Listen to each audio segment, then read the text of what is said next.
नमस्कार। आपका आपके YouTube चैनल हम और तुम पर स्वागत है। आज आपके लिए एक भवानी माता का गीत लेके आए हैं जो कि ब्याहू गीत है। शादी विवाह के अवसर पर गाया जाता है। बहुत ही पारंपरिक है।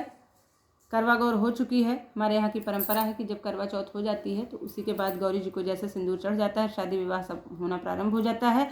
और अभी सबसे पहला विवाह हम लोग तुलसी माता का अटेंड करेंगे। तो सुनिए इस प्यारे से ब्याहू गीत को जो कि भवानी माता का है।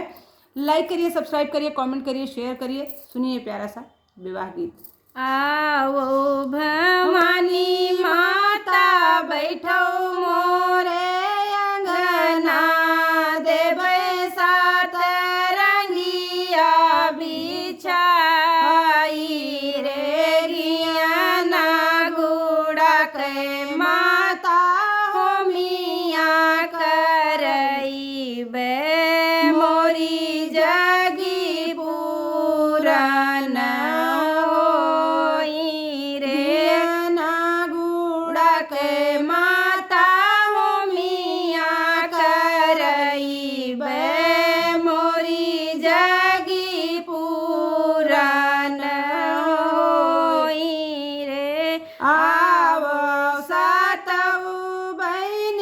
बैठो मोरे अंगना, देबै सात रंगिया बिछाई रे गियाना गुड़ा के मैया हो मिया करई बे मोरी जगी पूरन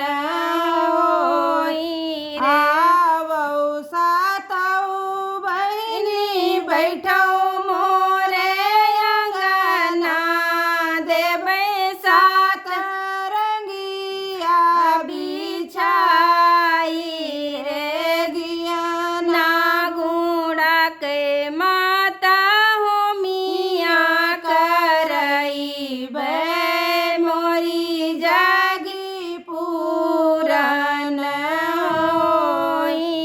आओ सब देवता बैठो मोरे अंगना, देबै सात रंगिया बिछाई रे गियाना गुड़ा के बाबा हो मिया करई बे मोरी जगी पूरन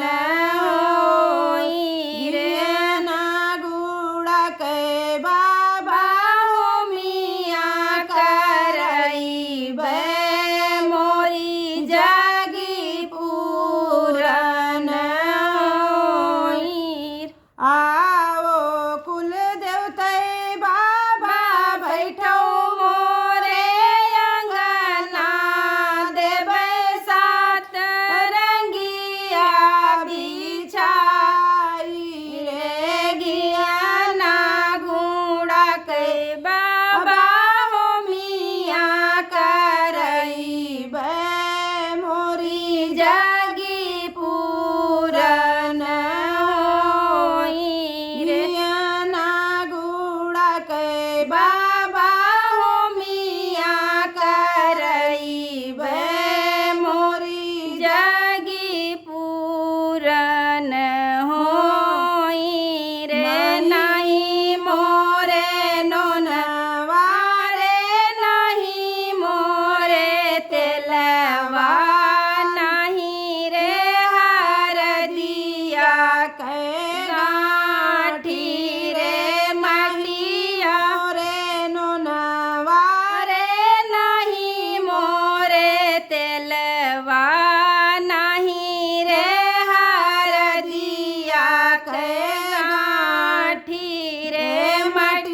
देबै नून हमारे हम देबै तेलवा हम ही हरदिया कई गाँठी रे मटिया कई चूल्हा नौनिया बनाई है तोरी जगी पूरन होई रे मटिया कई चूल्हवा नौनिया सांवरी है तोरी जगी पूरन होई रे दुल्हनी दुल्हाया मरकाई दियबे सोने मौरे होई है बिया रे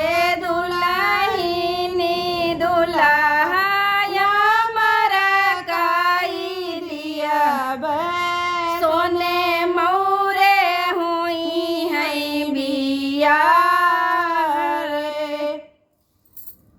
इस गीत में जहाँ पर जो है हमने भवानी माता को कहा है, कुल देवताओं को कहा है, सब देवताओं को कहा है, तो अपनी अपनी परंपरा के अनुसार जिनके जिनके घरों में जो जिन जिन देवी देवताओं को, जिन कुल देवताओं को न्योता जाता है, उनका नाम लेकर गाते हैं। और आप अपना सपोर्ट बनाए रखिए।